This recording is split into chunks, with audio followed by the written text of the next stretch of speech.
Hello, it's Polish Pol VR, welcome back to the channel. We are here today to do some PlayStation VR2 news and a review. We've got brand new physical release and also a creepy World War I horror that sadly got delayed. Also, Gorn 2 got pretty cool and pretty wild free update. And also a very promising new PlayStation VR2 game will release very soon. Plus, stick around because at the end I share my review of Wallace and Gromit, the Grand Getaway on PlayStation VR2. If you like what you're seeing, then subscribe, like, comment. All your interactions here with this video help me stay relevant and also helps me to grow this channel. So make sure you are subscribed and like the video if you've not done so yet. Now, let's go! We finally getting a brand new physical release for all of you collectors, and this release is of Cyube VR for PlayStation VR2. The voxel-based sandbox world built entirely for virtual reality lets you explore, craft and build freely in a fully immersive environment. It is the first ever physical release of this game, and it's coming from Limited Run Games. Pre-orders will open on 24th of October, so if you prefer having a disc on your shelf, and I say collectors, that's it, you are dying breed and I salute you, then mark your calendars. Now let's talk about Trenches VR, which got delayed for the PlayStation VR2. This psychological World War I survival horror officially launches on Quest and PC on 22nd of October, which is tomorrow, and it brings players to Steel Krill Studios' dark and gritty battlefield. But for the PlayStation VR2, which was planned for the same date as well, sadly the game got delayed for a short time and will now arrive a bit later, with Perp Game saying they bring us more updates very soon.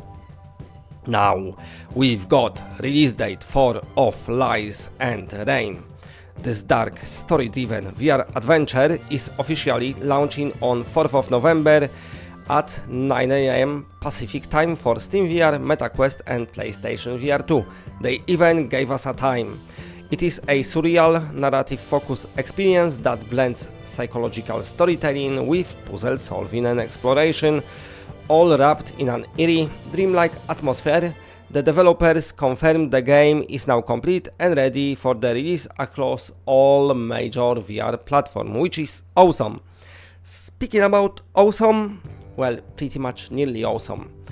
The over-the-top VR gladiator brawler Gorn 2 just dropped a free Halloween update called Fight of the Living Dead. The update, developed by Free Lives and Cartopia Studios, adds new enemy types, a spooky boss who can raise the dead, and weapons like scythe, crossbow and giant bone hammer. Defeating the boss even rewards you with the resurrection staff, letting you summon your own undead army. The update is live now on PC VR and Quest, but it's not live yet on PlayStation VR2 because, as per usual, PSVR2 version isn't just quite ready yet, but the developer confirmed that it will arrive soon, at a later date, once it's finished. Now, while you're here, let's review latest PSVR2 story release, which is Wallace and Gromit, the Grand Getaway. Is it good or does it suck balls? Let's find out. Wallace and Gromit, the Grand Getaway is a short story-driven cinematic adventure that lasts about 90 minutes. It's set in the classic clay animation world we all know and love, and while it first launched on Quest a while back, it's finally landed on PlayStation VR2 with some improvements. Right from the start, you can choose in the limited option menu between seated or standing play. But I need to be honest here, seated mode is pretty much useless. Most of the time, objects are just out of reach or awkwardly positioned, and at times trying to grab something had me accidentally tickling my balls, which I must say, it's not the worst feeling in the world, but not exactly what I'm looking for in this particular Wallace and Gromit game.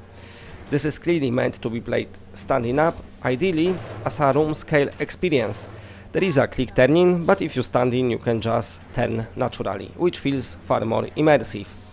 The story is exactly the kind of silly fun you expect from Aardman.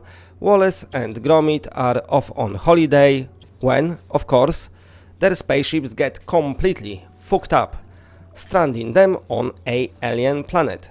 You take control of Wallace, Gromit and Autocaddy as you complete light puzzles and bunch of minigames to repair your ship and make your way back to Earth.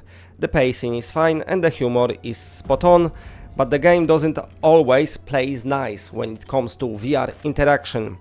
This is where things can get a bit junky. Grabbing and interacting with objects often feels inconsistent. One character can extend their arms, another can't, and objects are sometimes placed in ridiculous spots. Some mechanics just aren't that VR friendly, which makes basic VR actions frustrating at times. Those are the kind of things that should be nailed down by now in 2025.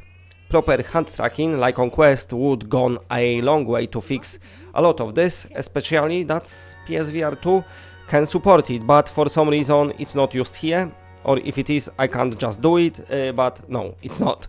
Anyway, let's move to the brighter side.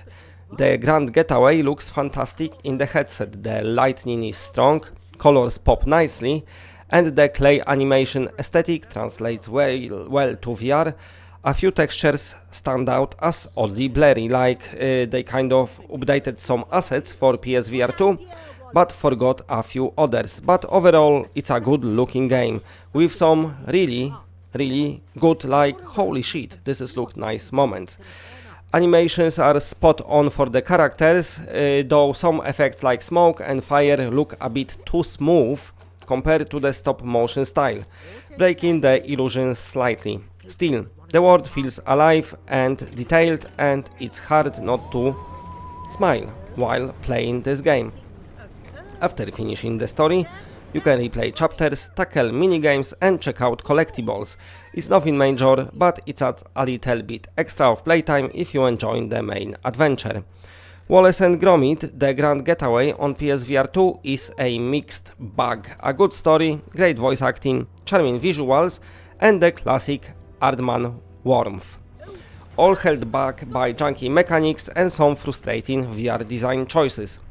It's not anything special, but it's not bad either. For the cheap asking price, if you're curious or a fan of the franchise, it's worth checking out. I give it 5 out of 10. Silly fun, but far from smooth. And that's it for today. If you like what you're seeing, then please subscribe, press a like, leave a comment, help me stay relevant, help me grow the channel, and for now that's it. Bye bye bye bye bye bye.